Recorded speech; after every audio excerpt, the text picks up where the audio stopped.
Gebroe, and although I'm not from Australia or Austin, I grew up in Livingston, New Jersey. Right. When I was 16 years old, I was still a virgin. In fact, I hadn't yet even kissed a girl. I was a late, that's all right. I'm deserving of your sympathy. I was a late bloomer, a very shy kid. In the summer between my sophomore and junior year, I went to camp at Wellesley College. That summer, I met her, Wendy. Wendy was from France, and we dated the last 5 days of camp and went all the way to third base. Wendy and I stayed in touch, and we made plans for me to visit her in France. Not only was I head over heels in love with Wendy, but I knew if I went out there, I would finally lose my virginity. I went on a personal fundraising mission. I would fill my backpack with cassette tapes and sell them at school for a few bucks. I worked at my dad's office, and I also learned as much French as possible. 5 months later, I got on a plane to see Wendy. Her parents said I could stay at their house.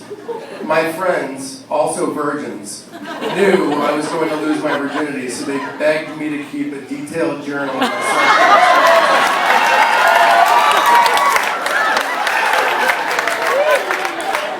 A journal that they would read and learn from. Armed with contraceptive sponges, a suitcase full of condoms, and a very shoddy knowledge of French, I got on a plane to meet Wendy. Here's that journal. Oh, good Lord. December 22nd, 1988. And here I am, at last. 7:38 du soir, dans December 22nd. The date that always seems so goddamn unreachable. I'm on the plane trying to catch the accents of all the cool gens français. They are so goddamn suave. Brett and Jeremy think I'll be changed when I return. I hope to think not, because I really do like my Livingston persona. I would hate to return a calm, worldly wise homme.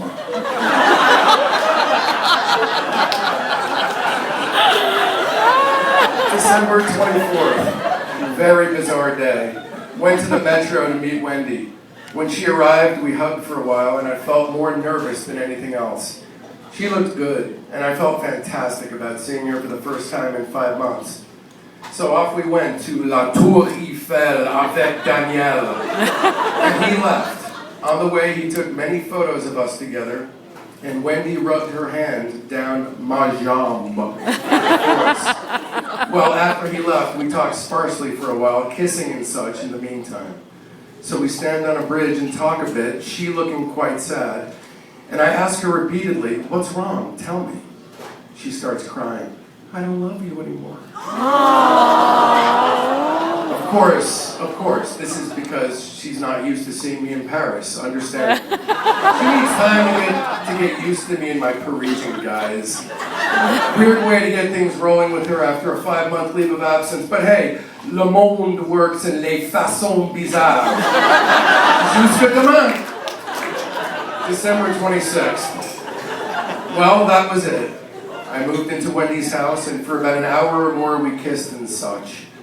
Then, with no sign of embarrassment, she said, "Want me to take my jeans off?" Then there she was, with only underwear. "Let's make love." So she took her clothes off, and I got a condom, and we entered the bathroom, the condom dressing being funny. I could not get it completely on, so we were pulling and stretching and so forth for minutes until it was on. Then I laid down on top of her on the floor. It was fucking freezing.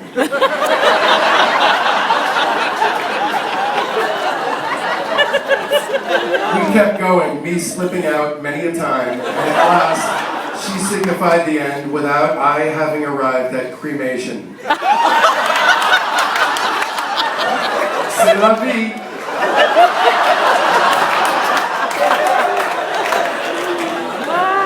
It felt like being sucked into a small hole filled with jelly.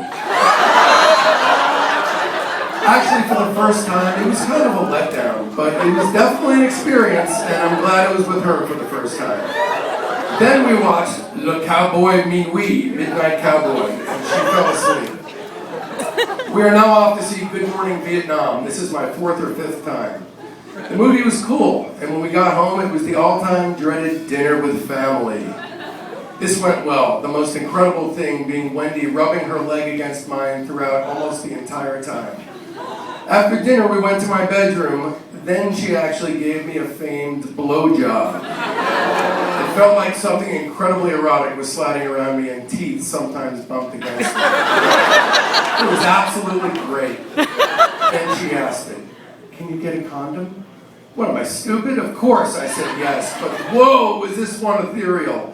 I sincerely recommend the bottom position for every man. Vraiment. It was sensational, very different from bopping the baloney, in that instead of feeling it exclusively in the pelvic region, the whole body tingles. It comes very recommended. I give it 4 stars.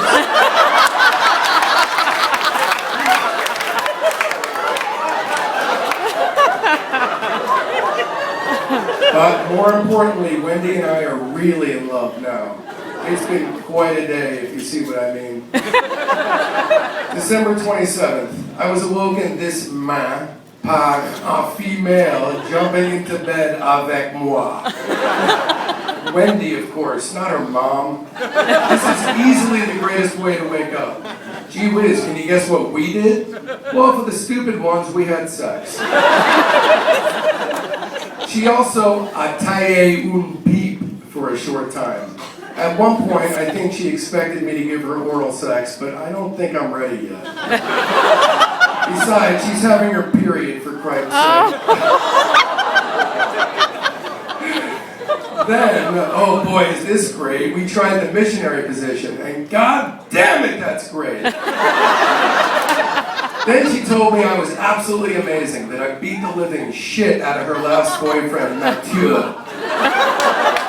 She'll wake me up tomorrow anyway with that special way of hers. Jusqu'à cette fois-là. December 28th.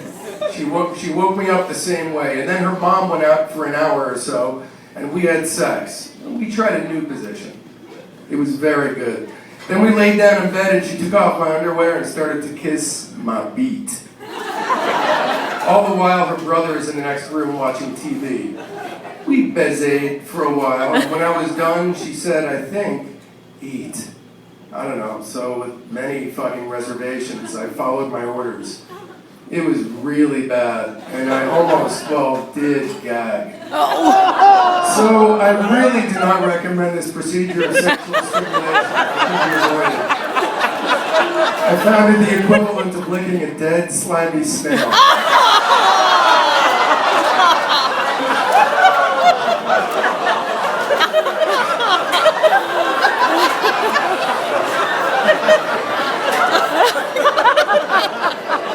Hey, but I'll do it again, pour ma piquette. It's only fair since she does the same for me. But I think to actually want to give oral sex to a girl is a mental malfunction. That person is fucked on la tête. December 29th. Yesterday was an all-time record. 5 acts of baiser. Quelle femme! Okay, so after my shower and morning routine, I went up to her room and with her parents gone, had sex. We then left for La Louvre. I found it quite stagnant and boring, and after seeing the Mona Lisa a few times, nous sommes partis. We came back and had dinner, which was very boring. We went downstairs and fucked again, this time having sort of 69. Giving oral sex has gotten a tad better, though not pleasurable. It feels like licking a hot, corroding, metallic thing.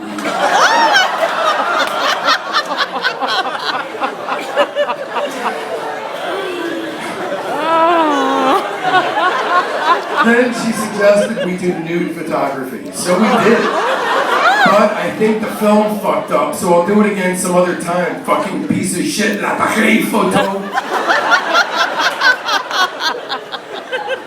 January 1st, 1989. Well, this is it. The last goddamn day. And as I'm writing this, Wendy just went upstairs a few minutes ago. Oh man, it's been the greatest vacation ever. And of course, This trip will definitely take on a whole different meaning in the future. You know, coming of age and all that shit. And up front, I want to say it was everything I hoped it would have been and more. I now know that Wendy will love me forever, and I love her so damn much I could die for her 1,000,000 times over. Now only 3 more months until she comes to Livingston. Au revoir, not adieu. So Wendy asked me if she could read my journal. And because I loved her so much, I wanted her to know everything about me. She was not very happy that I wrote mostly about sex, and she cried. I assured her that it was to show my friends.